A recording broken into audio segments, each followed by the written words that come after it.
Donc l'idée, vous l'avez compris, c'est d'avoir un espace qui est dédié aux étudiants, et de créer une communauté autour de ces étudiants qui sont des créateurs, des repreneurs, au niveau de l'entreprise. C'est ça l'idée. Et donc de fournir toute une communauté d'intérêts, de services, qui va être au bénéfice des étudiants pour les aider dans leur création et dans la reprise d'une entreprise. Ça, c'est l'idée générale de la colloque. Alors, ce qu'il faut préciser, c'est que c'est un espace qui est gratuit, que c'est un espace qui permettra à tous ceux qui seront présents ici de bénéficier d'un accompagnement sur mesure par les différents services de nos différentes entités. Et donc, bien sûr, c'est un lieu d'échange, d'ouverture et d'entraide aussi, pour la réalisation des projets. Voilà. Donc, je crois que c'est une initiative qui est plus qu'intéressante. Bon, Lamry disait que le projet Pépite, nous sommes le deuxième, c'est pas pour rien, on n'est quand même pas parmi les plus grosses régions de France. Donc, ça veut dire que les acteurs qui travaillent autour de ces thématiques ont su être persuasifs, et c'est une très bonne chose pour nos étudiants. Alors, pour les étudiants, c'est un dispositif d'1 an qui est renouvelable, et ça sera renouvelable évidemment en fonction de l'état d'avancement des projets. La vocation, c'est pas que le colloque cucune habitam aeternam des projets qui n'aboutiraient pas. Voilà. Mais bien sûr, parfois 1 an c'est trop court, donc après ce sont les gens qui animent la colloque qui apprécieront la possibilité. Donc vous avez les espaces que vous avez vus, vous avez le hall, vous avez les bureaux, et puis vous avez le salon dans lequel nous sommes aujourd'hui, ce qui est un bel espace pour travailler et qui donne toutes les possibilités. Voilà, je crois, l'esprit un petit peu général. Je ne sais pas si les camarades veulent rajouter quelque chose. Juste pour préciser que cet espace, c'est le fruit d'une belle rencontre. Et si aujourd'hui on a réussi à construire cet espace de coworking, c'est parce que Normandie Incubation, c'est parce que le Pépite, c'est parce que l'école de management de Normandie travaille sur ce projet et sur d'autres projets depuis plusieurs années, et que c'est le fruit naturel de ce travail, un outil au service des étudiants, un outil au service de la communauté étudiant-entrepreneur. Et il ne faut pas se limiter aux seules écoles qui sont représentées ce soir. C'est-à-dire qu'on parlait de compétences pluridisciplinaires, compétences complémentaires. Il y a des écoles de design qui sont juste à côté, il y a l'IAO qui est juste à côté. C'est-à-dire que l'objectif, il y a l'ENSI aussi, il y a le SITC, l'objectif c'est que cet espace soit l'espace des étudiants de toutes les disciplines confondues. Donc au-delà des étudiants qui ont déjà un projet de création d'entreprise, eh bien, on espère que peut-être, de par leur rencontre, de par leurs compétences, eh bien, il y a d'autres projets qui vont naître et des startups qui vont naître, qui vont pouvoir animer le tissu économique du territoire en tout cas. On peut peut-être dire que d'ailleurs que le nom, la colloque, etc., c'est le fruit d'un travail étudiant. Oui. Et ils se sont investis, on peut peut-être revenir dessus un petit peu. Oui, alors... simplement pour... il y a un 4e partenaire que Lamry a mentionné tout à l'heure et qu'il ne faut pas oublier, c'est l'Université de Caen, en Normandie, puisque nous sommes dans les locaux de l'Université de Caen en Normandie, qui met gratuitement aussi à disposition ces locaux, même si l'aménagement de ces locaux pour en faire un espace de coworking a été pris en charge sur les fonds propres des 3 partenaires. C'est-à-dire que c'est vraiment, ça montre aussi notre volonté et notre croyance dans l'entrepreneuriat étudiant, c'est-à-dire qu'on n'a pas sollicité de subventions sur ce projet-là, on a travaillé sur nos fonds propres et on a partagé l'investissement qu'il fallait faire. Et ça aussi, ça prouve vraiment notre volonté de travailler ensemble, de s'investir ensemble et de compléter la mission de l'autre. Alors effectivement, le nom de la colloque est né il y a à peu près 1 an, où on a fait un forum au niveau de Normandie Incubation. Un forum, c'est quoi? C'est un moment où on présente au grand public tous les projets de l'incubateur, en tout cas ceux qui sont en incubation, en phase d'incubation, et ceux qui ont été ou qui sont sortis de l'incubateur depuis peu. Le grand public, c'est des étudiants, c'est des gens comme vous et moi qui ont éventuellement un projet d'entreprise et qui peuvent être intéressés pour savoir ce qu'ils faire. Et en parallèle de ça, on avait émaillé la journée de workshops, et dans l'un des workshops, on a fait travailler des étudiants de l'EM Normandie et de l'école Brassard de design juste à côté. Et on leur a dit, voilà, maintenant, voilà ce qu'on veut faire d'ici quelques mois, d'ici 1 an. On voudrait faire un espace de coworking pour les étudiants entrepreneurs public et gratuit. Ça sera le premier en France. Faites-nous la charte graphique de cet espace, puisque c'est un espace commun à nos partenaires. On n'a pas vocation à y mettre nos logos, trouvez-nous donc cette charte graphique. Et voilà, et là aussi, ça a permis à des étudiants de nous faire des propositions. Il y a eu un jury d'étudiants et voilà, on a retenu cette charte graphique qui est originale et sympathique. Est-ce qu'on peut revenir aussi sur les critères de sélection pour être accompagnés par le PEPIT, par Normandie Incubation ou par l'Inside de Normandie? C'est bon. Concernant le PEPIT Vallée de Seine, en fait, le point est que chaque étudiant qui a un projet entrepreneurial ou qui a une idée qui pourrait un jour se transformer en idée entrepreneuriale peut se voir délivrer une formation qu'on va qualifier d'à la carte. On a la chance de pouvoir s'appuyer sur Normandie Université, sur l'ensemble des établissements d'enseignement supérieur de Normandie, les fondateurs de ce qu'on appelle aujourd'hui la Commu, les 3 universités des écoles d'ingénieurs, mais aussi de s'associer aujourd'hui à beaucoup d'autres partenaires comme l'école de management de Normandie. Et donc c'est la mise en réseau, Laurent parlait tout à l'heure de l'école Brassard, du fait qu'on avait une mixité des publics qui avait permis par exemple de créer une charte graphique. On a la chance d'avoir à l'intérieur de Normandie Université des écoles d'art, par exemple, les AM, les ADAR, une école d'architecture, et des universités. Et donc on a une grande diversité finalement des publics. Et donc tous ces publics étudiants, eh bien, on leur propose, au travers d'un plan de formation, de pouvoir acquérir un statut qui leur permet par exemple, s'ils sortent du domaine universitaire, de se voir confier un statut et éventuellement de pouvoir continuer à bénéficier pendant leur projet entrepreneurial de la sécurité sociale étudiante, d'une inscription à l'université, et donc d'avoir des coudées beaucoup plus franches et l'esprit beaucoup plus libre pour mener leur projet entrepreneurial. Et donc ça, on peut s'appuyer sur des formations qui existent aujourd'hui en Normandie chez différents partenaires, pour essayer d'identifier sur le projet entrepreneurial quels sont les manques de l'étudiant, qu'est-ce qu'il faut lui construire comme parcours, de manière à ce qu'il puisse demain arriver à maturer son projet entrepreneurial. Voilà, donc le statut, on voit que c'est quelque chose qui est ouvert finalement à tous les étudiants. Et parmi ces statuts d'étudiants, on propose à certains qui veulent se lancer dans cette démarche la possibilité de s'inscrire à un diplôme d'étudiant entrepreneur qui est maintenant reconnu nationalement, que Normandie Université aujourd'hui délivre. Pour revenir concrètement, qu'est-ce que doit faire un étudiant aujourd'hui qui souhaite fréquenter ce lieu? Vous parliez d'un public très varié, très divers. Quel profil vous avez le plus souvent? Qu'est-ce que concrètement... Voilà, Christophe, peut-être. Alors on a, nous au niveau de l'EM Normandie, on a tout type de profil, puisque chez nous pour la partie sélection des étudiants, comme le disait Lamri, nous, à partir du moment où vous avez une idée ou un projet de création ou de reprise d'entreprise, vous rentrez dans un dispositif de 10 mois.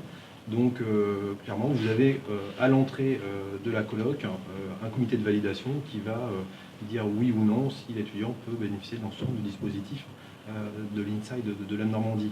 Alors ce dispositif est construit de la manière suivante, c'est-à-dire qu'ils vont avoir un mois pour ce qu'on pourrait appeler le Koh-Lanta entrepreneurial, pour nous montrer l'état d'esprit d'entreprendre, c'est-à-dire qu'on va les mettre au défi de nous montrer qu'ils sont motivés, qu'ils atteignent des objectifs qu'on leur a fixés. Et à partir de ce mois-là, les étudiants vont pouvoir avoir un accompagnement de 10 mois pour passer de l'idée au prototype d'offre et à la vente de leurs produits ou de leurs services. Donc 10 mois de Koh-Lanta entrepreneurial pour l'école de management de Normandie. Ce serait un peu le verbatim que l'on pourrait porter au niveau de nos dispositifs. Est-ce que vous avez un exemple concret? C'est pas parmi les... On en rencontrera après, mais... Des exemples concrets. Aujourd'hui, c'est 54 étudiants de l'EM Normandie qui sont dans le dispositif Let's Startup qui va durer 10 mois. Donc vous avez tout type de projet. On parlait de Louvaincourt qui fait de la personnalisation de coques de téléphone. On parlait de disques réfléchissants qui fait des A que l'on peut voir dans la nuit parce que c'est un réel problème au niveau des jeunes. Il a parlé du besoin à partir duquel il est parti. On parle de start-up du numérique, mais on parle aussi de produits beaucoup plus classiques. C'est-à-dire qu'on ne se limite pas. Aujourd'hui, le tiers-lieu, ce n'est pas uniquement que du numérique. Vous allez voir à l'issue de la deuxième table ronde que vous avez par exemple Excellence Bourbon qui commercialise tout simplement des épices. Vous avez les brasseries de Lodon qui commercialisent de la bière. Donc vous voyez, l'entrepreneuriat ne se limite pas à la techno, ne se limite pas à du numérique. C'est tout type d'entrepreneuriat à partir du moment où l'étudiant crée son emploi et l'étudiant va créer de l'emploi sur le territoire. Ça fait depuis combien de temps que l'idée a commencé à naître? En fait, il y a 2-3 ans, j'ai été sollicité par des partenaires anglais pour monter un projet européen sur l'entrepreneuriat étudiant. Et tout de suite, je me suis retourné vers l'EM Normandie et Normandie Université à travers Pépite pour qu'on soit associé à ce programme. Et c'est là qu'on a vu qu'on a appris à faire des réunions ensemble, à se connaître et à se dire il y a d'autres choses qu'on peut faire à côté. Donc c'était un peu cette idée-là, c'est qu'à un moment donné, on a eu un événement qui nous a permis de nous réunir nos 3 structures et de se dire, au-delà du projet européen, on va faire quelque chose sur place, ensemble. On se connaissait tous de manière bilatérale et on est d'ailleurs, on a des liens très, très amicaux et professionnels en même temps, donc, mais on ne se connaissait pas toutes les 3 structures en même temps, et c'était cette occasion-là de se dire qu'est-ce qu'on peut faire ensemble, et d'original, puisque encore une fois c'est très innovant, on est en pleine innovation, ça n'existe pas ailleurs, et qu'en plus on a l'ambition, alors c'est pas forcément encore une fois les 3 partenaires qui sont là, mais ce dispositif-là, il a vocation à être produit à Rouen ou à Havre, peut-être ailleurs en région, avec d'autres partenaires, parce que l'idée, c'est que dans la région Normandie, il y ait de plus en plus d'étudiants qui se lancent dans l'entrepreneuriat. Et pour nous, Normandie Incubation, parce que c'est pas cette phase-là qu'on accompagne les projets, c'est un peu dans la phase d'après, c'est simplement qu'à un moment donné, vont se côtoyer des étudiants d'école de commerce, des étudiants ingénieurs et peut-être aussi des docteurs, et ça va pouvoir constituer des équipes qui vont pouvoir porter des innovations technologiques, et là c'est notre rôle. Et pour porter un projet d'innovation technologique, il faut une équipe pluridisciplinaire, et c'est aussi pour nous l'un des enjeux, c'est pouvoir constituer ces équipes, et ça c'est un gage de réussite du projet d'incubation. Et voilà, mais en même temps, on va apporter tous, Pépite, l'EM Normandie et Normandie Incubation, on va mettre tous aussi des moyens, des services qu'on a d'ailleurs, encore une fois, packagés sous le signe de la colloque et qu'on va offrir aux étudiants entrepreneurs. Le premier d'entre eux, sur Caen, c'est un programme de workshop. On va essayer, encore une fois, de transposer ça avec les partenaires qui voudront sur les autres métropoles du territoire de Normandie. Et puis, après le programme de workshop, il y aura d'autres initiatives qui pourront être prises en fonction des besoins, en fonction de la vie de cette structure qui n'est pas complètement définie. Quel est le coût d'investissement conjoint pour la colloque? Eh ben, c'est là où c'est surprenant, pas grand-chose. Je crois que l'aménagement de la colloque, ça a été 12 000 €. Hein. Et après, c'est pareil, pour l'animation, on estime que c'est une contribution de chacun et on ne calcule pas. On pense que ça va tellement rapporter aux étudiants, à nos établissements en termes de visibilité, de lisibilité de projet, que ça, ce n'est pas une question qu'on se pose. Après, encore une fois, on ne peut pas toujours se retourner éternellement devant les financeurs publics, il ne faut pas. Donc après, on peut penser à des sponsors privés, on peut penser aussi à des articulations dans le futur, sur Caen en tout cas, avec un projet qui s'appelle MOO, dont on a tous entendu parler. Il y aura probablement une articulation intelligente qui pourra peut-être être aussi d'ordre financier, je ne sais. Mais tout ça, c'est à voir. On structurera cela dans un second temps. Mais c'est pas, en tout cas, pour l'ensemble des partenaires, c'est pas un enjeu. On est vraiment dans un investissement d'avenir, on en est conscient et on ne veut pas regarder combien ça nous coûte.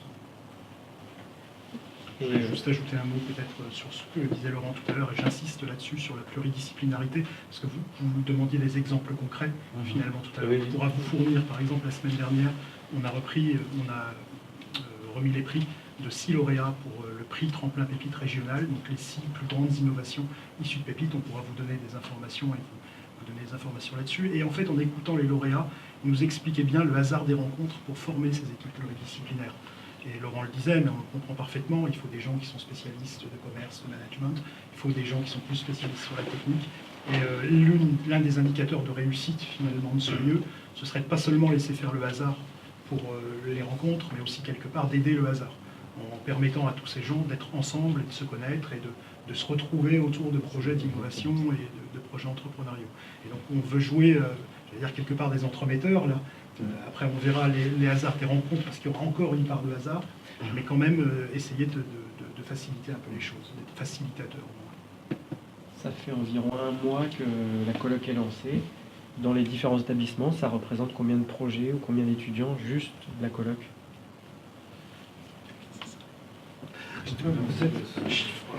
Un chiffre. Voilà, un chiffre. Je vais juste revenir, je vais répondre à votre question, mais je vais juste revenir sur une chose.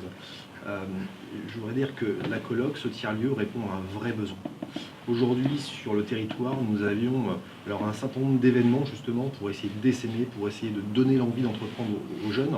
Je parle des Startup Weekend, puisque Lamry parlait de l'équipe pluridisciplinaire. On a quand même de très beaux exemples de startups qui ont été créées suite à des Startup Weekend. Je parle de Meltir, qui est aujourd'hui incubé au sein de Normandie Incubation. Qui est maintenant qui est parti, ils sont 15. Donc, voilà, donc ils sont 15, vous imaginez, ils ont participé à un Startup Weekend il y a 3 ans. Aujourd'hui, ils sont 15.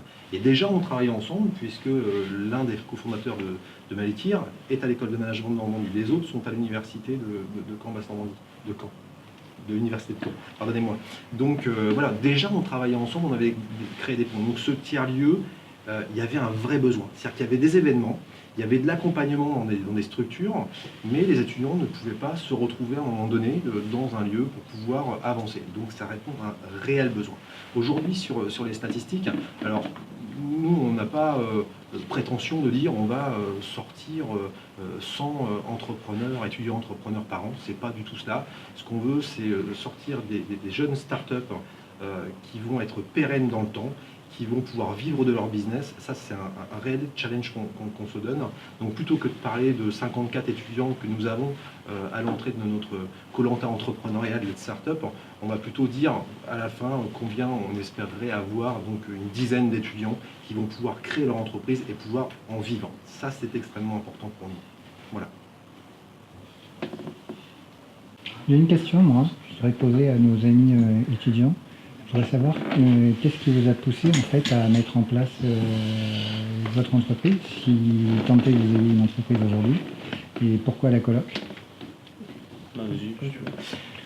Pourquoi la coloc? Alors, bon, j'ai toujours voulu, de mon passé, créer une entreprise. Donc, pour moi, ça a été une sorte de révélation, on va dire, cet endroit. Puisqu'en fait, tout est réuni pour qu'on fasse du bon travail. Je veux dire, on a des locaux qui sont bien aménagés. C'est un lieu de rencontre. Voilà, on peut travailler, comme je disais tout à l'heure, pendant la petite réunion. C'est pas la maison, c'est pas l'école, c'est un lieu intermédiaire qui nous permet vraiment de développer nos idées et d'avancer sur ce qu'on veut faire. Et donc voilà. Je sais pas si tu as quelque chose à rajouter. Non, mais moi, pour ma part, en tout cas, j'ai un projet d'entrepreneuriat, d'entreprise, du coup, dans le secteur de la bio, dans le secteur du vrac bio. Et donc, c'est un projet qui est très terre à terre. M. Weber disait tout à l'heure qu'il y avait des projets numériques, mais aussi très terre à terre, comme par exemple un projet dans le vrac bio. Et du coup, que tous les projets sont vraiment acceptés au même niveau. Et donc, c'est vraiment pas un frein à ce niveau-là. Et ça pousse à vouloir développer encore plus l'idée. Et c'est des objectifs qui nous sont donnés, qui nous permettent vraiment de développer notre idée, de passer au projet et ensuite à la création d'entreprise. Et qui fait que quand on sortira de là, on aura un projet solide et qui réussira en fait dans le monde professionnel, dans le monde du travail, dans le monde extérieur. Voilà. Un compliment? Oui, je peux parler aussi de mon entreprise. Enfin, moi, avant de rentrer, je suis rentré cette année à l'EM Normandie en 3e année. Et c'est vrai que j'avais entendu parler déjà de l'Inside et ensuite de l'incubateur, de la création de la coloc. C'est vrai que ça m'a influencé déjà dans mon choix d'école. Et c'est vrai qu'aujourd'hui, on voit l'accompagnement. J'avais déjà un accompagnement j'avais le statut étudiant entrepreneur en étant en prépa, parce que j'avais déjà mon projet de création d'entreprise. Et avant de rentrer à l'EM Normandie, j'ai créé mon entreprise et j'avais un accompagnement aussi par la CCI. Et c'est vrai qu'en entrant en plus à l'EM Normandie et puis en plus pouvoir être à la coloc et puis après à l'Inside, c'est vrai que ça a vraiment à jouer et puis c'est vrai que c'est vraiment avantageux pour nous et puis ça nous pousse vraiment à développer au maximum mes projets. Puis c'est vrai que oui, il n'y a pas que de la technologie, du numérique dans nos projets. Moi, par exemple, donc du coup, j'ai créé mon entreprise de récupération de mégots de manière ludique. Donc les panneaux où on peut voter à l'aide de son mégot. Le mégot en fait sert de réponse à une question affichée. Donc on va en voir dans Caen. Et puis à l'EM Normandie, on est en train d'expérimenter ça pour justement après pouvoir développer le projet.